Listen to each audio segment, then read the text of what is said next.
Coming up, the Lionesses make history as they reach their first World Cup final. Inflation is now at its lowest rate since February last year. And the home of 2 film stars is on Airbnb. Find out who after the break.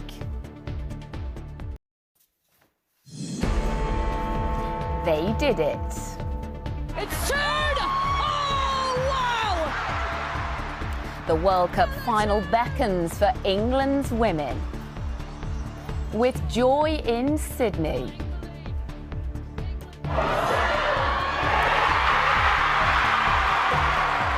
And jubilation back home as the Lionesses beat Australia in a thrilling semi-final. I'm feeling really excited and ecstatic. As soon as they scored, all our heads were down, and then and then now, as soon as we got those 2 goals in the back of the net, it was so relieving. An English victory that puts an end to Australia's World Cup party. We'll have all the reaction here and from Sydney on an historic day. Also this lunchtime, the government breathes a sigh of relief as inflation falls.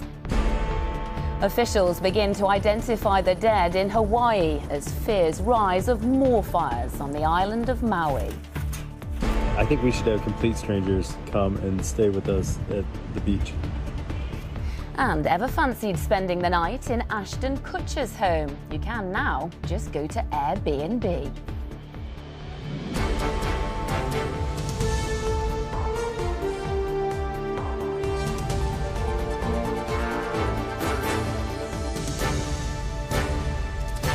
This is the ITV Lunchtime News with Lucy Watson.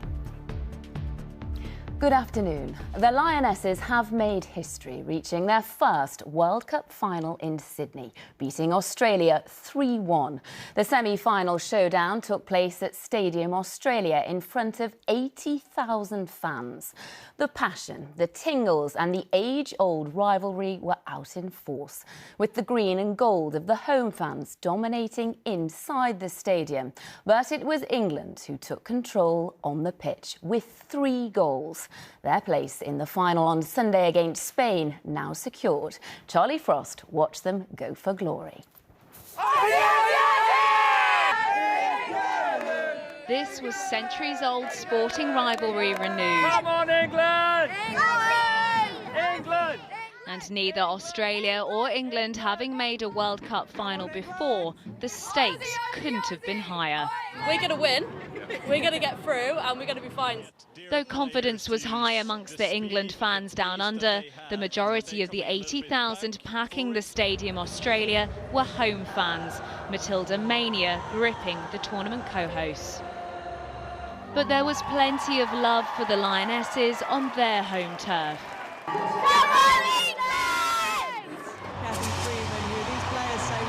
Then captains Millie Bright and Sam Kerr led their teams onto the pitch. The Chelsea teammates turned rivals.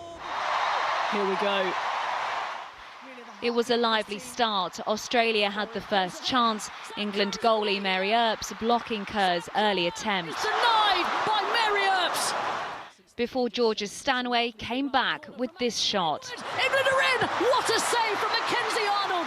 And it was England that took the lead with this thunderbolt from the boot of Ella Toone. It's turned! Oh, wow!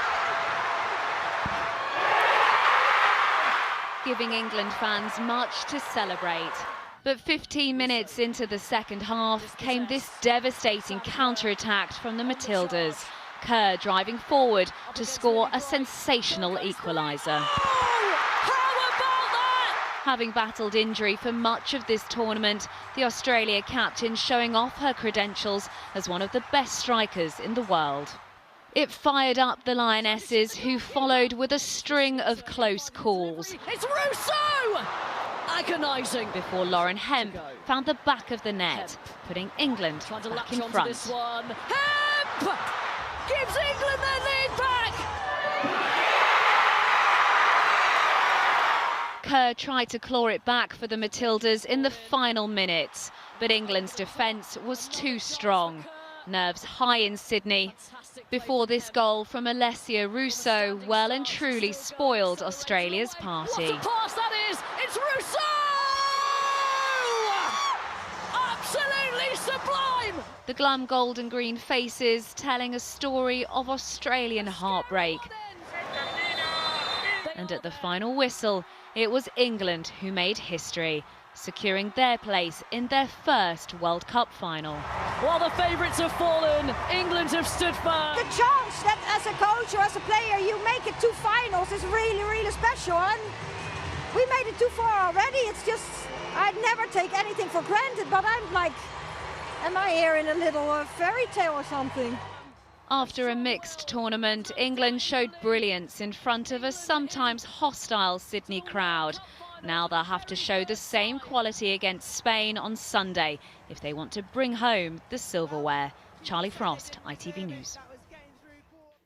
Well, back home, millions of England fans watched the huge game on television. Well, Ellie Pitt is at a football club in North London all morning, and they've been glued to the screens, Ellie. I imagine the celebrations were pretty impressive at full time. Huge, Lucy. I mean, people had been sort of quietly confident going into this game, watching here in North London, but as soon as that final whistle went, I mean, the place just went mad, and there was a huge sense of relief as well. Watching when Natalie and Araya. Natalie, talk me through your feelings when that final whistle went. Honestly, it was so exciting. We never expected it to be that score, like, at all. After the first goal, we thought, like, maybe that was it, England would win, but as soon as they just kept on going, the excitement and just everything, it just kept on going. It was amazing.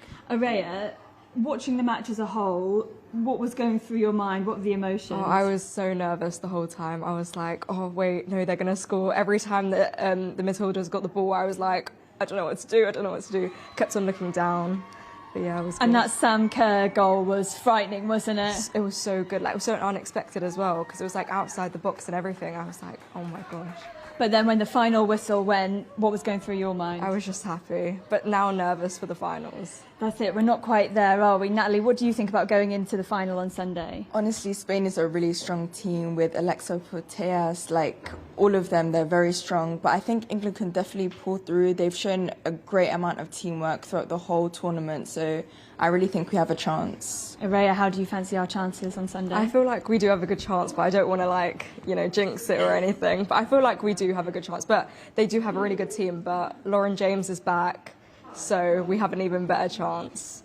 Yeah, you said that earlier at half-time, didn't you? Like, I don't want to jinx it, I don't want to jinx it. But I feel like everyone here was quietly confident, and that's the kind of energy we're going to go into on Sunday. Thanks very much. Quiet confidence ahead of Sunday, but hopefully the England girls can make it all the way. Ellie Pitt in North London, thank you.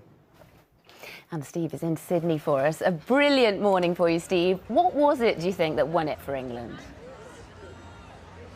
Well, Lucy, I think first of all you have to say that simply this is a remarkable team led by a remarkable woman. To think what the problems they had leading up to this tournament. They've won 6 on the trot now games here, and today was very, very special. When you think of the number of Australians that were inside that ground, the noise was absolutely incredible, and the fact they did it in the face of all that was very, very, very special. When Sam Kerr scored to equalise, to tie the game, well, if there had been a roof in that stadium, the roof would have come off. But I think what won it for England today is they...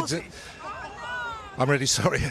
I'm not sure what he said, but I don't think it was great. Anyway, yeah, it was when Sam Kerr scored, then the roof would have come off if there had been one.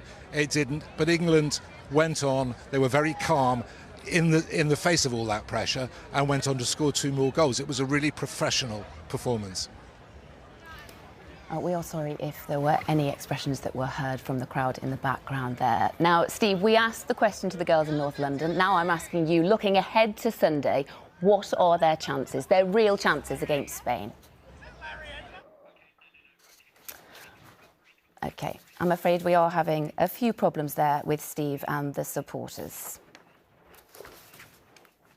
And you can watch England take on Spain in the final live on ITV1. Kickoff is at 11 this Sunday, but we'll have all the build-up from 10:15 ahead of what's set to be yet another historic game for the Lionesses. You can watch it on ITVX as well.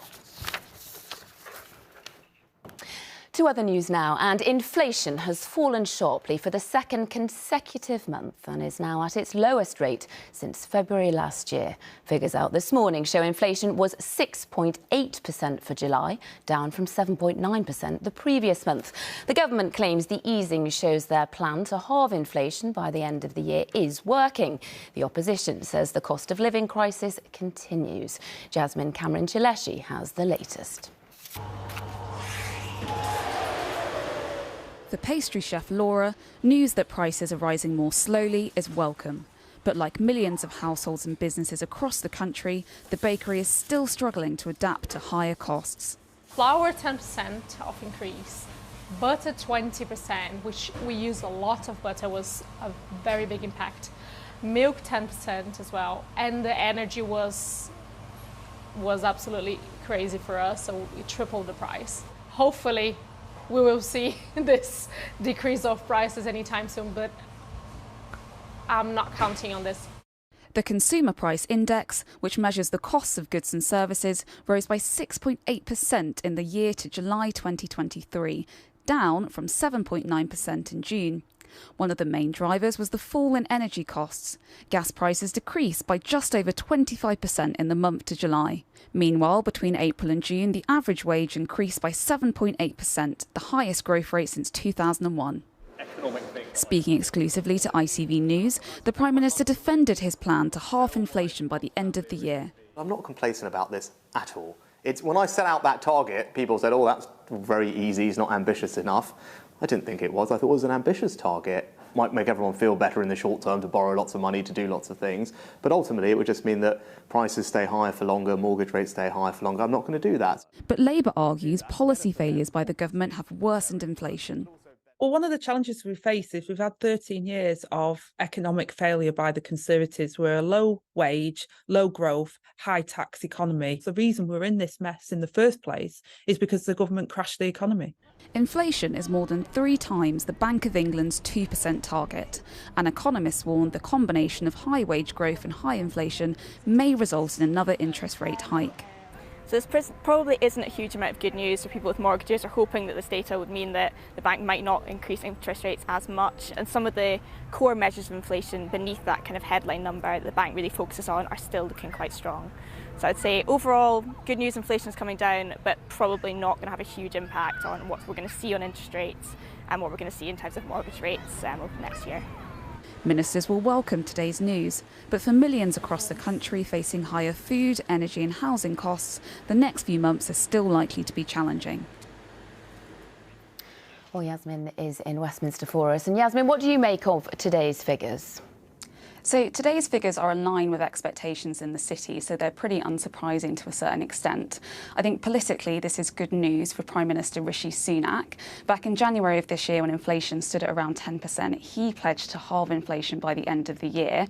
Now, obviously, today's figures show that inflation is falling. That's largely due to a slowing of food inflation, as well as the impact of a reduction in the energy price cap. But there is a worry at the top of government about the fact that inflation in the UK is a lot higher compared to some of our Western counterparts. Now, Tory MPs I spoke to this morning greeted the news with optimism, but they also say figures in the party are looking ahead to the autumn statement and looking at how Rishi Sunak will balance some of the inevitable calls for tax cuts within his party with the need to reduce inflation and strengthen the economy ahead of the next general election. So in the short term, I think this has been a bit of a boost for the Prime Minister, but I think in the long term, it will be a while before ordinary businesses and households really feel better off financially. Yasmin, thank you very much indeed. And on Evening News at 6:30, you can see Robert Peston's full exclusive interview with the Prime Minister.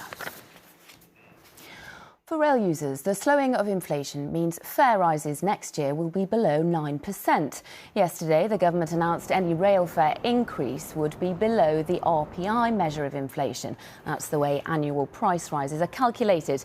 The Department for Transport has not confirmed what the exact increase will be, but said it will be under that figure when it is implemented next March.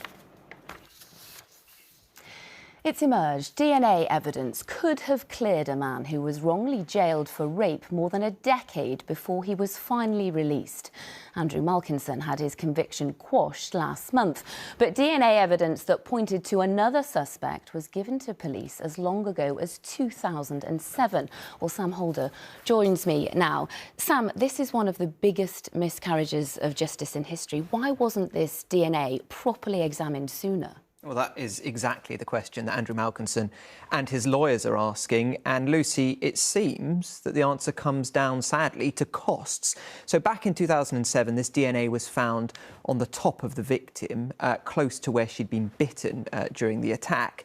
And at this point, Andrew Malkinson has been in jail for roughly 3 years. Both the Crown Prosecution Service and Greater Manchester Police knew this DNA wasn't his, that it belonged to an unknown man, but it didn't match with anybody on their databases, so nothing was really done about it. Andrew Malkinson contacted the Criminal Cases Review Commission, who are responsible for investigating potential miscarriages of justice, but they refused to look at his case and they refused to carry out any further forensic work. And what the case files show is that costs were a key concern. Unsurprisingly, the legal charity Appeal, who represent Andrew Malkinson, say they are appalled by the findings. We need a complete overhaul of the Criminal Cases Review Commission. They are meant to be finding these cases, they're meant to be investigating them fearlessly, and they're meant to be referring them back to court where there is a real possibility that the court will overturn the conviction.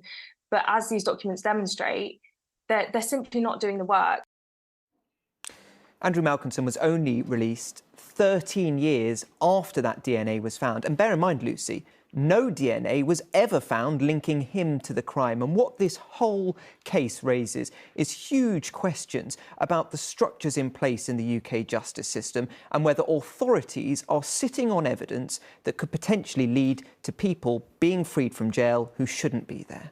Sam, thank you very much.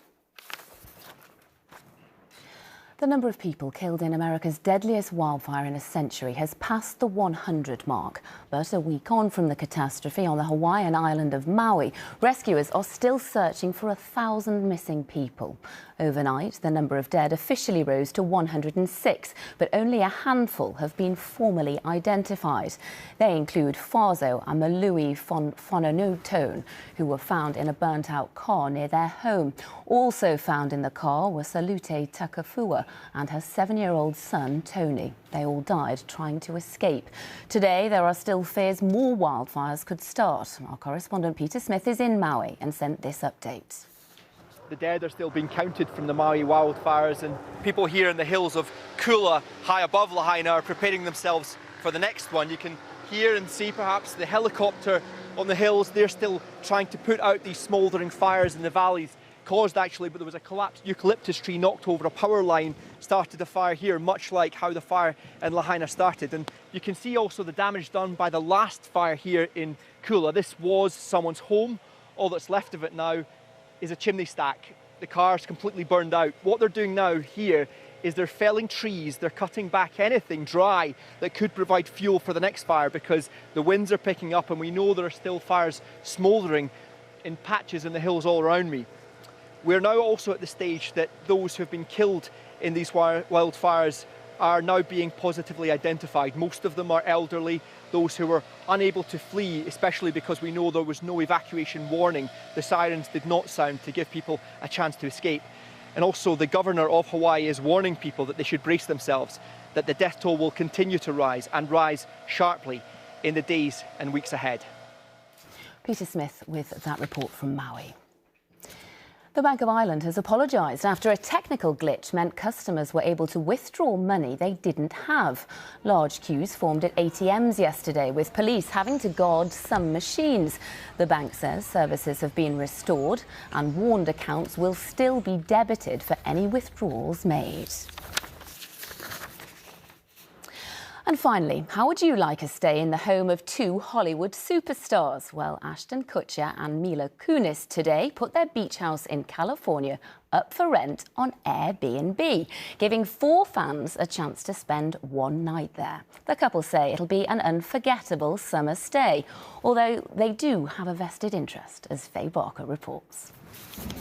a really dumb idea. Why are you recording? If you're a fan of Ashton Kutcher and Mila Kunis, then you may think this is actually a great idea. I think we should have complete strangers come and stay with us at the beach.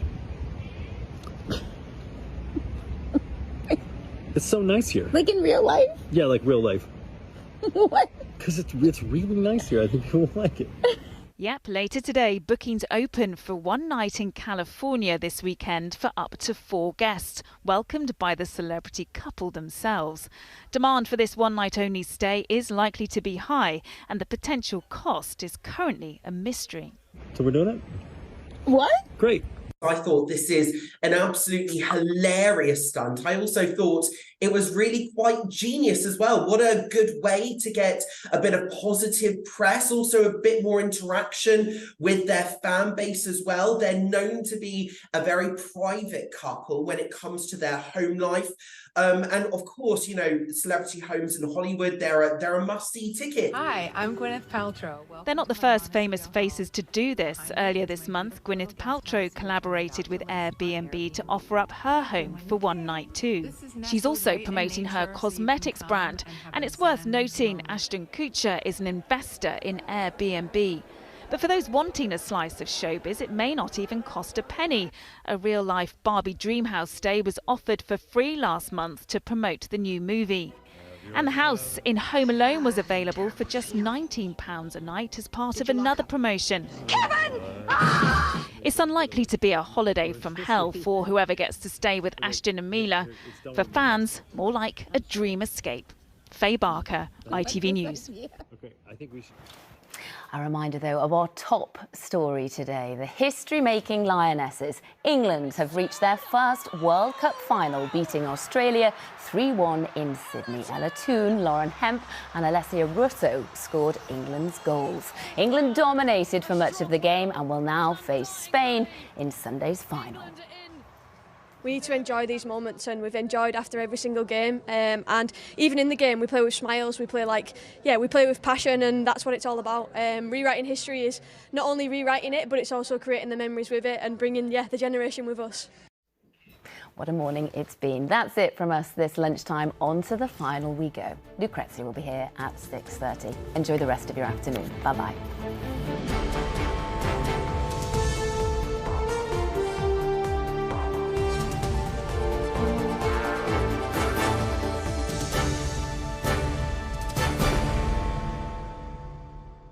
Today we'll see warmer temperatures moving in from the east, especially around tea time. Heinz Beans sponsors ITV National Weather. Good afternoon to you, and a perfect summer's day out there, feeling a little warmer than it has been, plenty of perky sunshine and feeling just a little more humid as the week wears on with increasingly muggy air. This is the earlier satellite and radar picture, a little more cloud through parts of Scotland, Northern Ireland, Northern England, North Wales there, but also occasional brighter breaks. Cloud coming and going further south and across the southeast. But here, plenty of sunshine, lifting temperatures to 26 or 27 degrees. Feeling toasty this afternoon. Temperatures way better than recent days and weeks. And even with the cloud, a warm feel to the day. Highs of 21 or 22 degrees where we see just a little more cloud. Late and low sunshine before dusk this evening. Any rogue showers will ease. And after a lovely end to the day, the cloud will come and go tonight. Just a touch of mist and shallow fog come dawn. This lurking around rural spots come the small hours, and another mild start to the new day. Heinz Beans sponsors ITV National Weather.